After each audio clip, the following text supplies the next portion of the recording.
Eu começo agradecendo a generosidade do César, que virou um amigo, conheci nessas nossas andanças pelas reuniões do FONASSE, que é uma rede que congrega os procuradores dos estados que exercem a função de chefia do centro de estudos.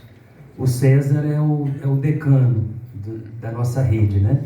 Então, logo quando eu passei a exercer essa função, lá em 2015 ainda, eu tive a oportunidade de conhecer o César e fico realmente impressionado com a capacidade que ele tem de agregar as pessoas, de construir tantas pontes importantes, e eu me sinto muito, mas muito honrado mesmo, César, de estar aqui hoje participando desse curso.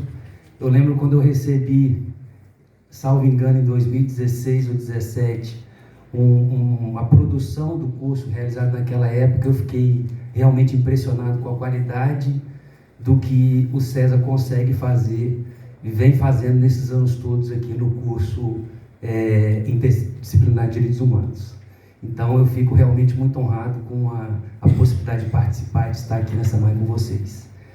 Eu combinei com a professora Maria Cristina de eu começar falando, porque meu objetivo é tratar um pouco sobre os fundamentos jurídicos e, portanto, sobre a legitimidade das ações afirmativas no Estado Democrático de Direito. E aí, na nossa combinação prévia aqui, a gente entendeu que talvez fosse melhor eu iniciar essa exposição. E, na verdade, eu tenho trabalhado ultimamente com a teoria crítica do constitucionalismo lá na Faculdade de Direito de Vitória. Eu faço parte do grupo de pesquisa lá, onde eu fiz meu doutorado e o mestrado, e também tenho trabalhado com o que eu poderia chamar de movimento de direito e literatura. Então aqui eu vou propor, na verdade, uma volta à origem, ou às origens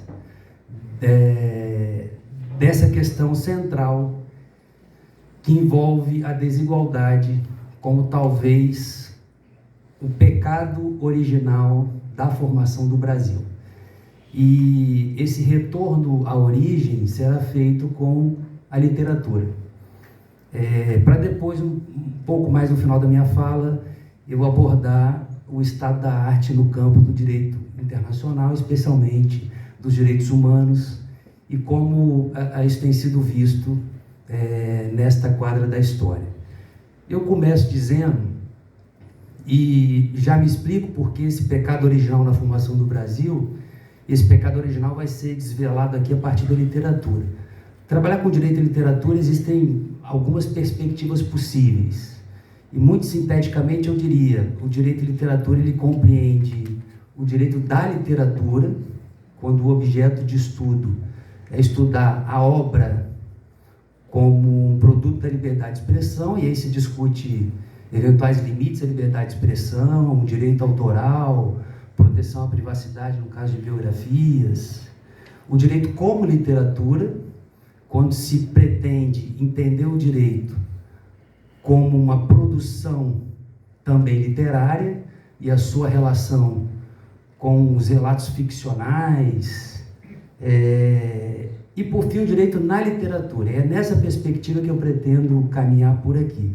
Ou seja, as representações literárias do direito, do poder, da justiça e das instituições que é possível fazer essa conexão entre direito e literatura. Nós sabemos que a igualdade é um princípio fundante do Estado de Direito e do Estado Democrático de Direito.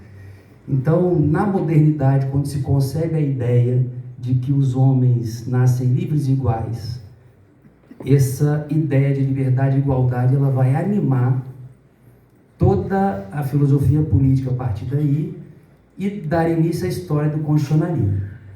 Então, essa ideia de igualdade ela é fundante do Estado de Direito e do Estado Democrático de Direito.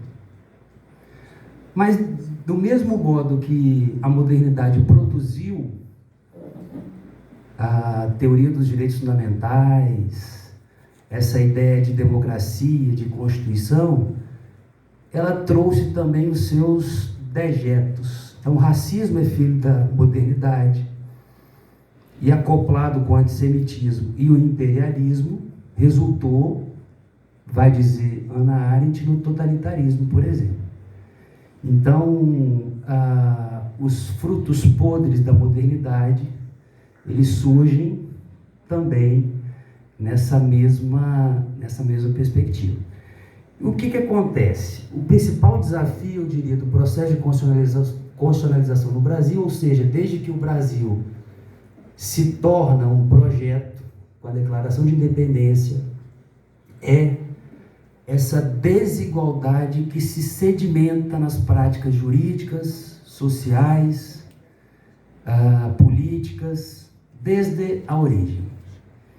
E esse pecado original nós já vamos encontrar denunciado, por exemplo, em Machado de Assis e Memórias Póstumas de Brás Cubas, talvez a obra que inaugura o realismo no Brasil. Então, há um capítulo específico lá do livro, em que Machado de Assis, deixa eu achar aqui o trecho específico. O nome do capítulo é o capítulo 49, A Ponta do Nariz, em que Brás Cubas vai discorrer sobre a utilidade do nariz. E vai dizer, o nariz foi criado, um personagem que ele traz lá, para uso dos óculos. Aí Brás Cubas vai discordar, dizer, não, na verdade, cada homem tem necessidade e poder de contemplar o seu próprio nariz, para o fim de ver a luz celeste, e tal contemplação, cujo efeito é, aí eu chamo a atenção aqui, a subordinação do universo a um nariz somente, constitui o equilíbrio das sociedades.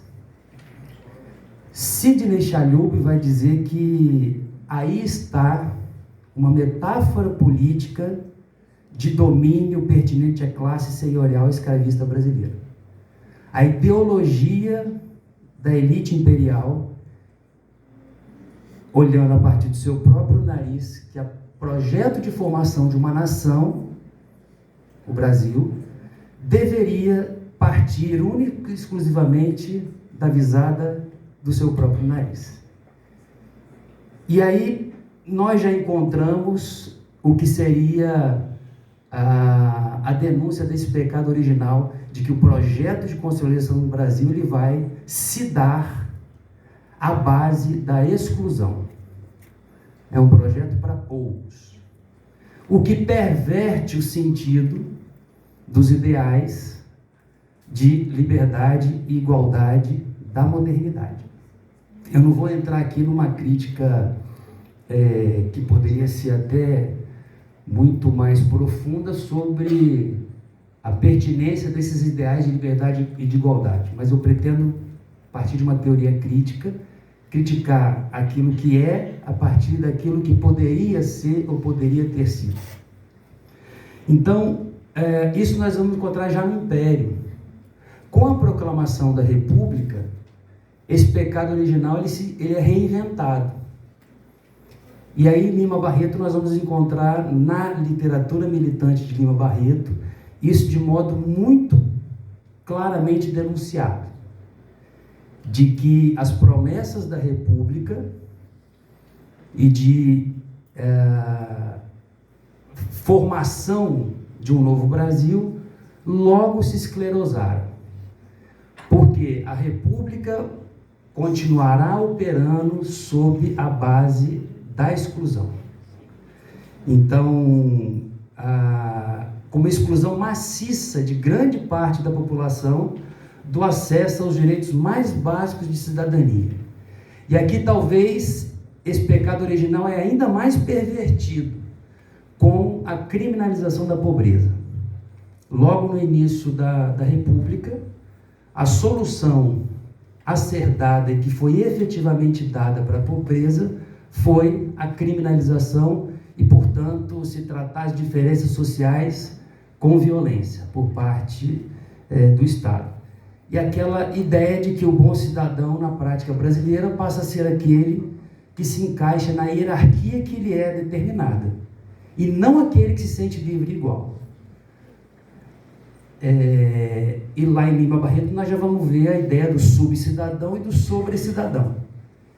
E a República Brasileira, ela se constrói em cima dessa massa de pessoas que são excluídas do projeto republicano e se submetem, desse modo, a uma subcidadania.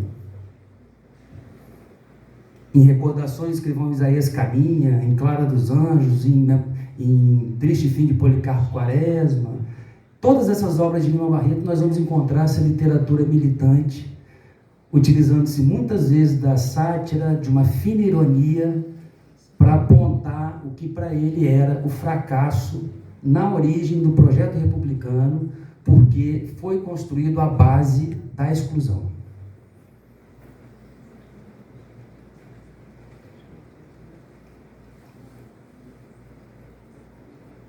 E mais, essa forma violenta de gestão das diferenças sociais, isso vai se entranhar no Estado brasileiro. Se resgatarmos os discursos do início do século passado, quando o Rio de Janeiro, que era a capital da República, passa por uma grande reforma urbana e sanitária, o que nós vamos ver é o embrião daquilo que depois, um pouco mais à frente, vai se tornar o projeto de embranquecimento da população, com política de Estado.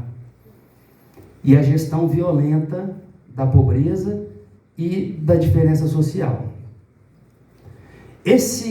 O que eu tenho chamado aqui desse pecado original, que é construir um projeto de nação à base da exclusão, a partir da visada do próprio nariz, ele vai se reinventar ao longo da história do constitucionalismo brasileiro. Se Euclides da Cunha, em Sertões, ele cria a sub-raça sertaneja, e a partir daí cria aquela ficção do sertão, Guimarães Rosa, em Grande Sertão Veredas, vai trazer ali uma história criptografada da formação do Brasil e reescrever por dentro Sertões de Euclides da Cunha. Essa tese de Viriboli, que vai dizer que o sertão é um mapa alegórico da formação do Brasil, em Grande Sertão Veredas. É uma história ficcional das estruturas do país. O conjunto dos problemas cruciais, ao pecado original de novo, é a falta de entendimento entre a classe dominante e as classes populares, o que constitui um sério obstáculo para a verdadeira emancipação do país. Então, todo o projeto de construção do Brasil, ele tem se dado e tem se operado à base da exclusão.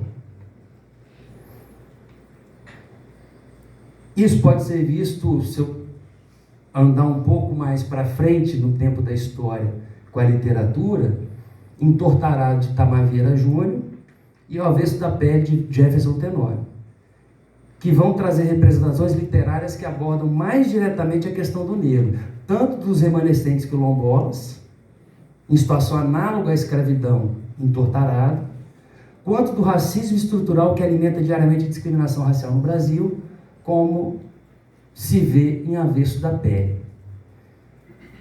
Então o Brasil, nós chegamos até aqui hoje, como o canto rapa, todo camburão tem um pouco de navio negreiro, não foi à toa. Esse projeto que está em marcha, desde a independência do Brasil, não vou nem recuar não, mas vamos pensar no início do projeto moderno de constituição de um Estado de Direito no Brasil, em 1822. Então nós estamos há 200 anos em marcha com um projeto que opera à base da exclusão. Esse pecado original perverte o sentido de um Estado democrático de direito.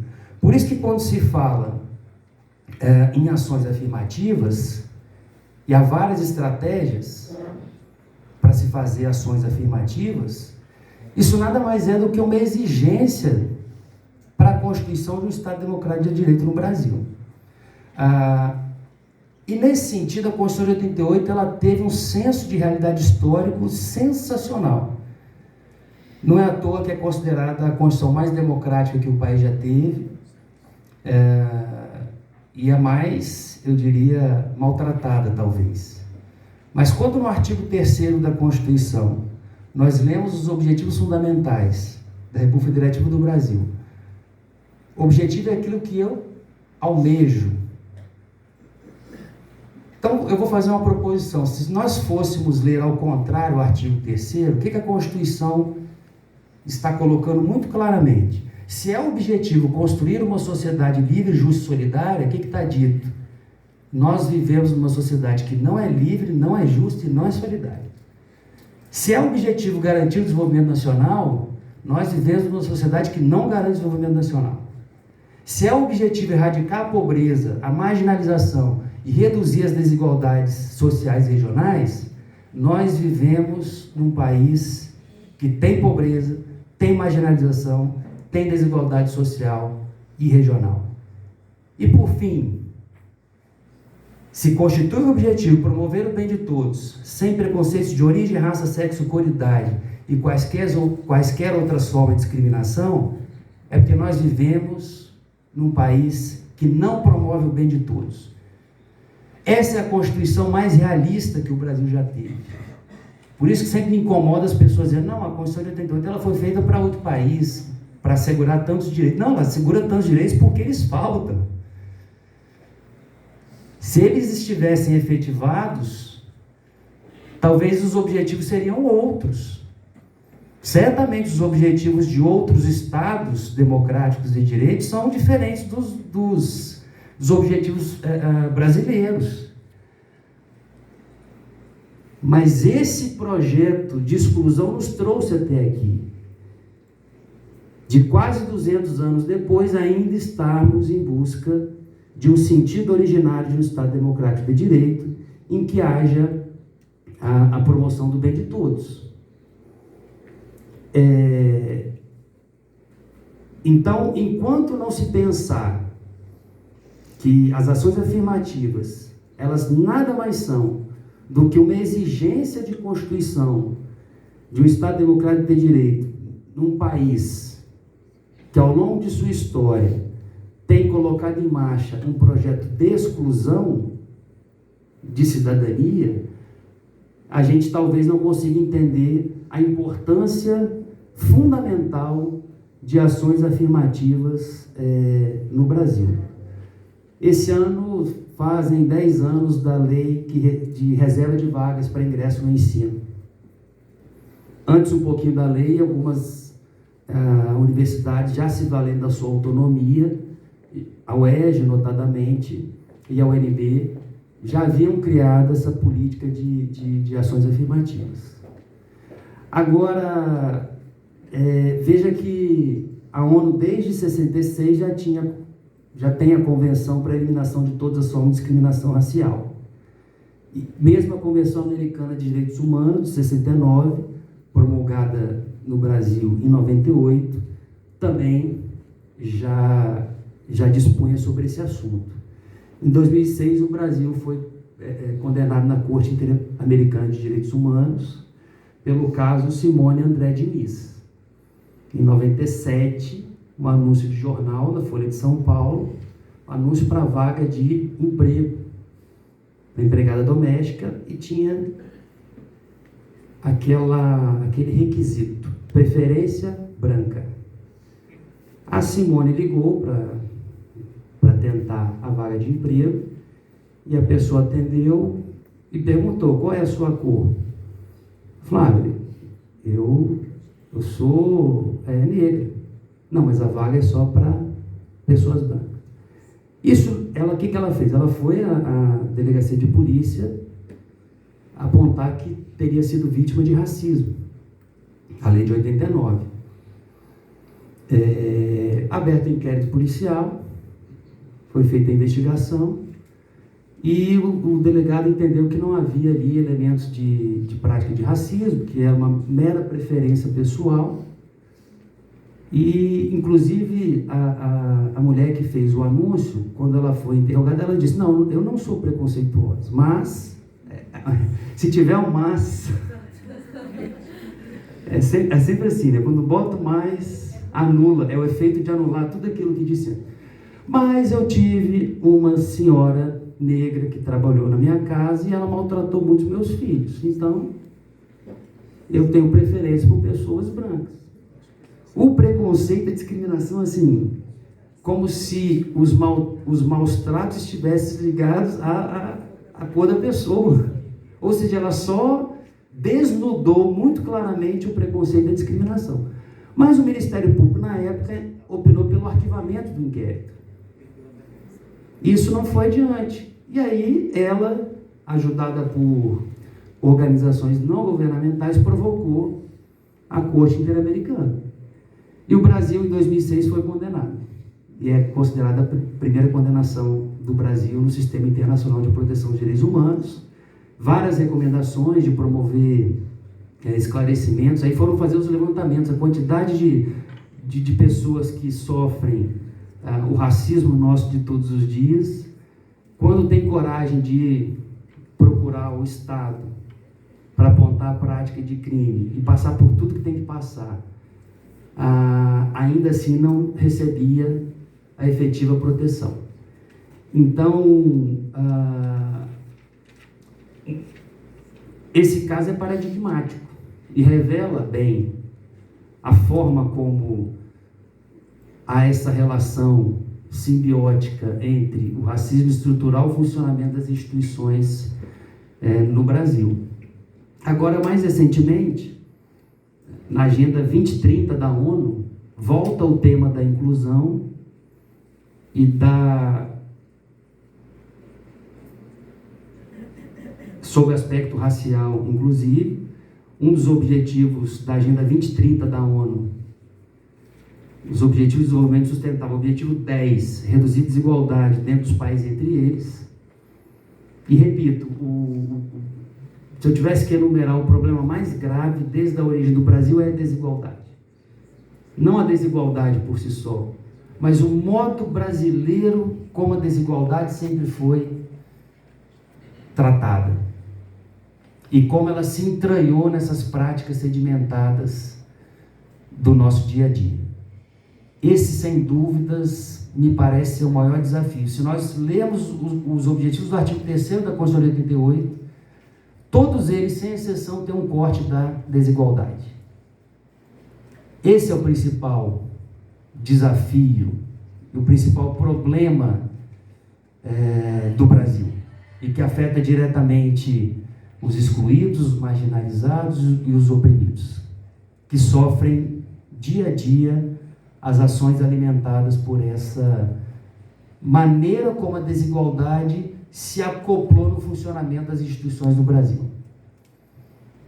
Mas no objetivo 10, portanto, da Agenda 2030 da ONU, está lá, reduzir a desigualdade dentro dos países e entre eles, e até 2030 empoderar e promover a inclusão social, econômica e política de todos, independentemente de idade, gênero, deficiência, raça, etnia, origem, religião, condição econômica ou outra.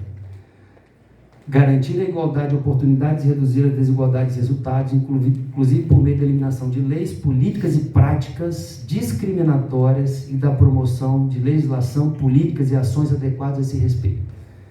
Então, não só pela Constituição de 88, mas pelo sistema em que o Brasil está inserido de proteção internacional dos direitos humanos, as ações afirmativas constituem uma exigência para o projeto de constituição de um Estado democrático de direito no Brasil. Uma novidade, talvez, que surge,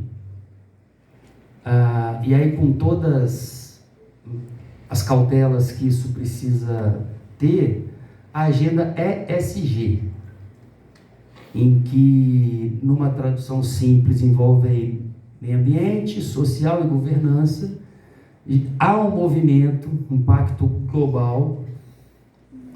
Kofi Annan, quando foi secretário-geral da ONU, desafiou vários presidentes de empresas multinacionais a se comprometerem com um pacto global com os Objetivos de Desenvolvimento Sustentável.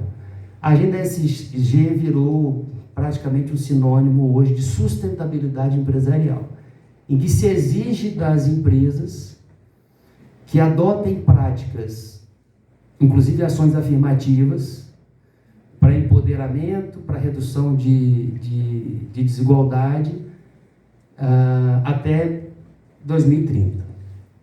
E já há um movimento grande de fundos de investimento que agora olham ou se atentam para saber se as corporações estão alinhadas a esse pacto global, a esses objetivos ou não.